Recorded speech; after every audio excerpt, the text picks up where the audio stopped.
नेपाल की राजनीति में एक बार फिर से धर्म, पहचान और संविधान को लेकर के बहस तेज हो गई है। वजह है नेपाल के पूर्व प्रधानमंत्री और नेपाली कांग्रेस के वरिष्ठ नेता शेर बहादुर देउवा के नेतृत्व वाले गुट का वो प्रस्ताव जिसमें सनातन धर्म को नेपाल की राष्ट्रीय पहचान के रूप में आगे बढ़ाने की बात कही गई है। इस प्रस्ताव के सामने आते ही नेपाल में एक पुराना सवाल फिर चर्चा में आ गया है।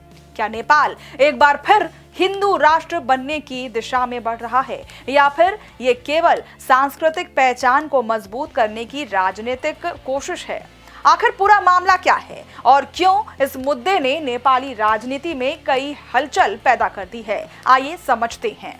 सबसे पहले आपको हम बता दें, दरअसल नेपाली कांग्रेस के देउबा गुट के राष्ट्रीय सम्मेलन में एक प्रस्ताव पारित किया गया है।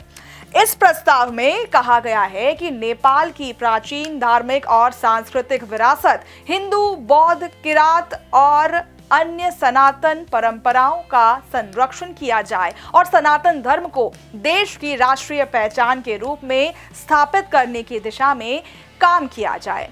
हालांकि प्रस्ताव में एक महत्वपूर्ण बात भी जोड़ी गई है।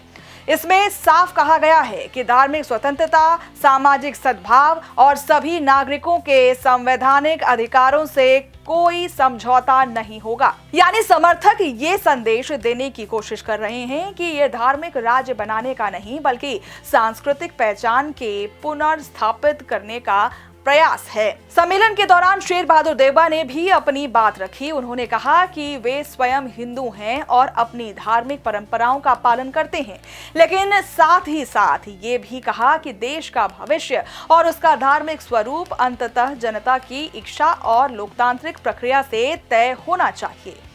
यही से बहस और तेज हो गई है, क्योंकि नेपाल वही देश है जिसने 2008 में राजशाही समाप्त होने के बाद खुद को आधिकारिक तौर पर धर्मनिरपेक्ष राष्ट्र घोषित किया था।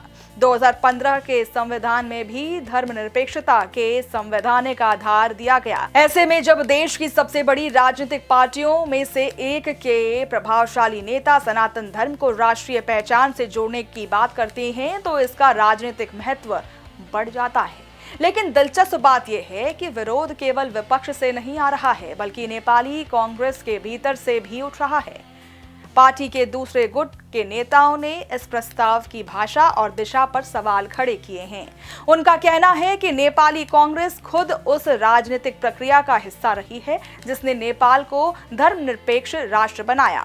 ऐसे में ऐसा कोई भी प्रस्ताव पार्टी की पुरानी संवैधानिक प्रतिबद्धताओं को कमजोर करता हुआ दिखाई दे सकता है। यानी एक तरफ देउबा गुट सांस्कृतिक पहचान की बात कर रहा है तो दूसरी तरफ पार्टी का दूसरा धड़ा संविधान और धर्मनिरपेक्षता के मूल सिद्धांतों को याद दिला रहा है। तमाम बातें सामने आ रही हैं। यहाँ समझने वाली बात यह है कि नेपाल में हिंदू राष्ट्र की मांग कोई नई बात नहीं है। पिछले कुछ सालों में विभिन्न धार्मिक संगठनों, राजशाही समर्थकों समूहों और कुछ राजनीतिक दलों द्वारा समय समय पर ये मांग उठाई जाती है, लेकिन इस बार फर्क ये है कि ये चर्चा देश की मुख्यधारा की राजनीति और नेपाली कांग्रेस जैसे बड़े दल के भीतर से सामने आ चुकी है।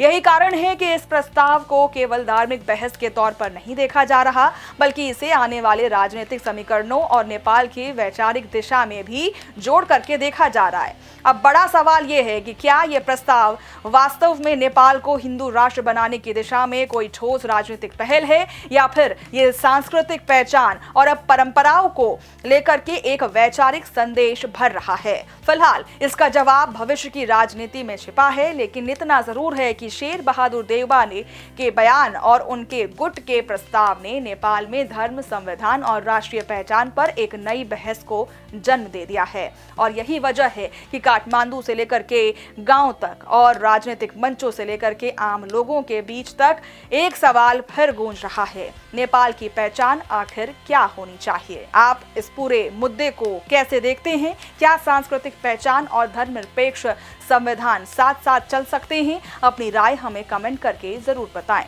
नमस्कार।